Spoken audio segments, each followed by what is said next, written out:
This next lesson is on factoring trinomials. Trinomials, remember, are three terms.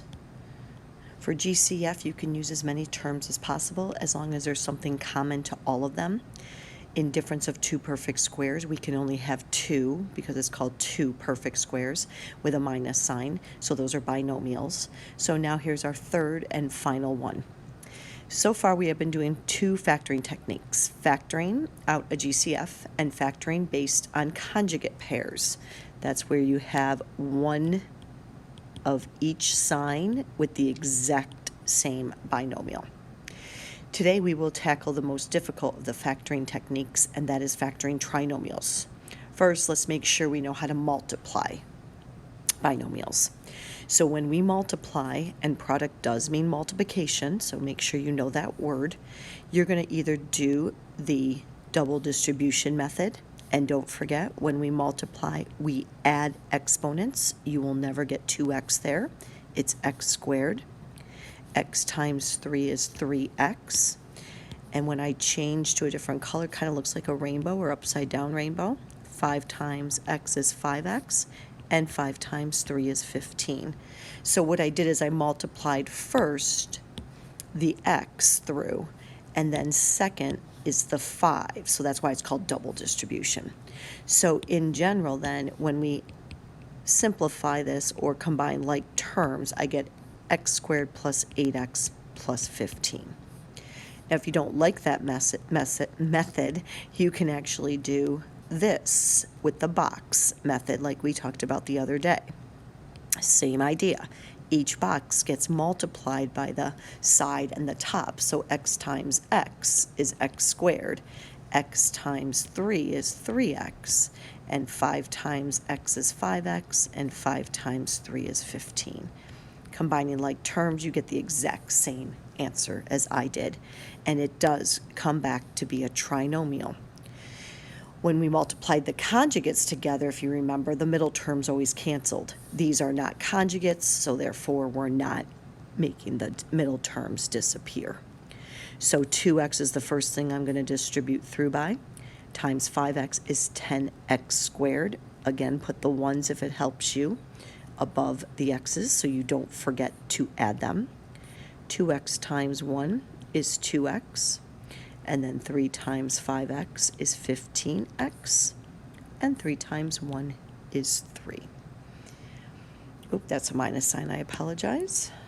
This was a minus 3 here. It looks like a plus for me because I put the circle around it. There we go. So negative 15x and negative 3. I apologize.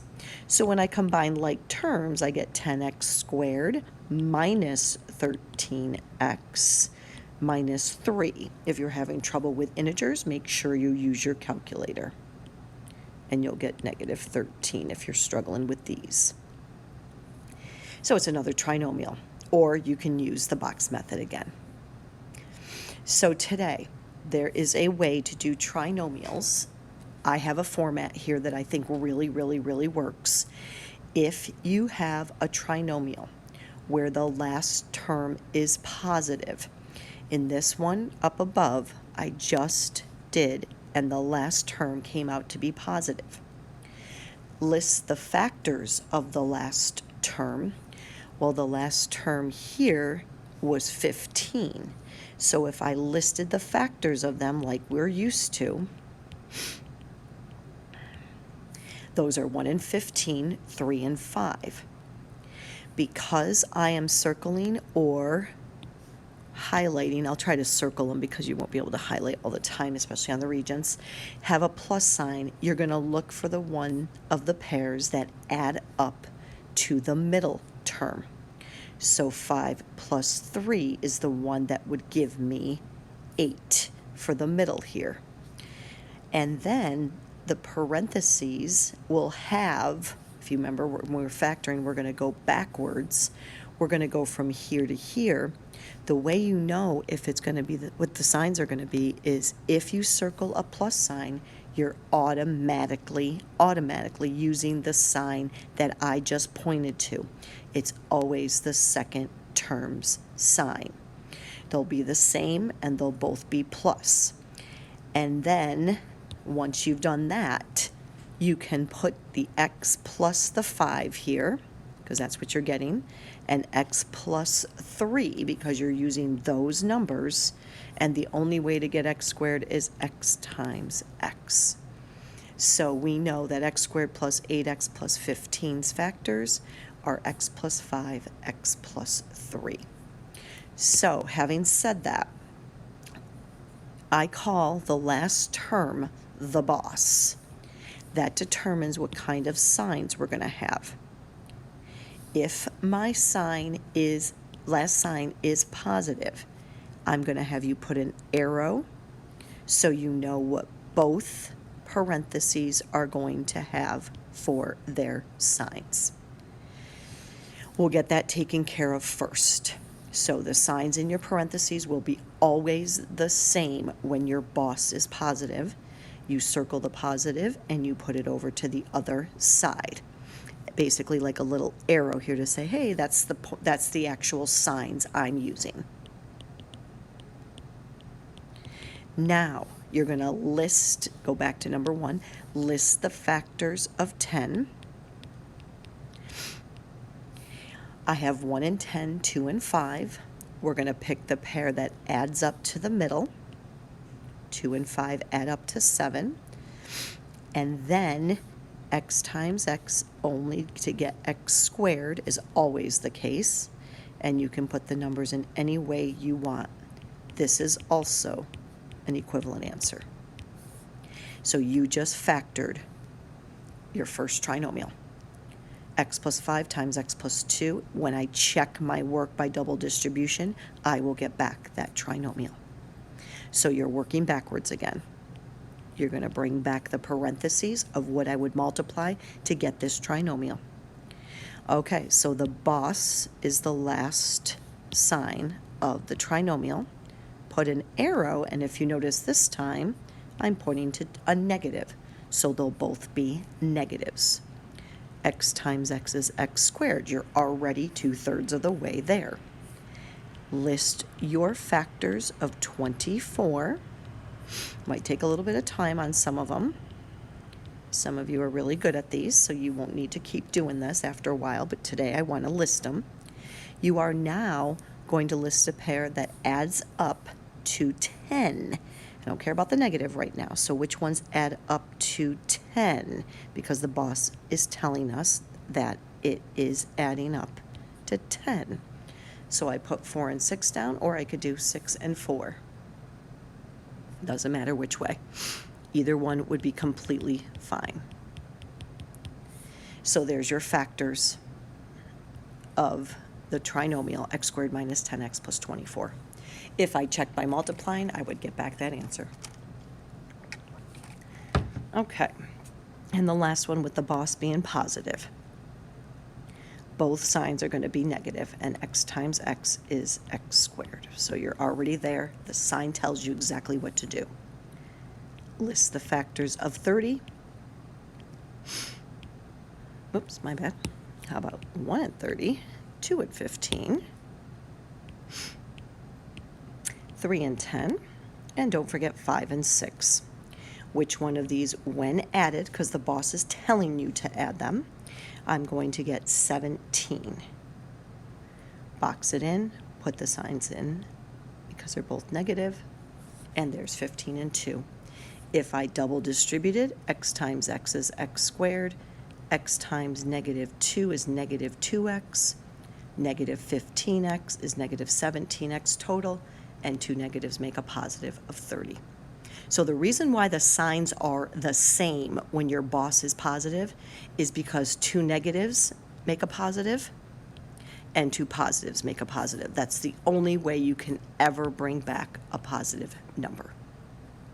And I do call a positive boss somebody that's helpful. So when the boss is positive, it's giving you a hint saying, hey, yeah, they're both going to be the same signs. But what if the last sign is negative? You're going to list the factors like normal. You're going to pick the pair then that subtracts to get the term in the middle. and your signs will always be different. And you will have to pick the larger of the two in that pair to get the middle sign. Now, that might be confusing. Let me go back to the one that we did up here. My sign was negative here. So in the binomials, there's one of each. So let's go and check to see how this would work. So when your boss is negative, not so much of a helpful boss when you have a negative person or negative boss, that your signs will be different, because the only way you can get a negative number for the last term is a positive times a negative. So we're going to go ahead and do x times x. That's the only way to get x squared. Your boss is now negative. You don't put an arrow. You just want to have one of each sign. And I'm going to list the factors off to the side. I feel like we use these a lot. And which one of these, when subtracted, give me 2. But this is the tricky part. I want you to put an arrow underneath saying I need a positive left over, so pick the larger number of the pair and put it next to the sign of the middle term. So I have 6 and -4.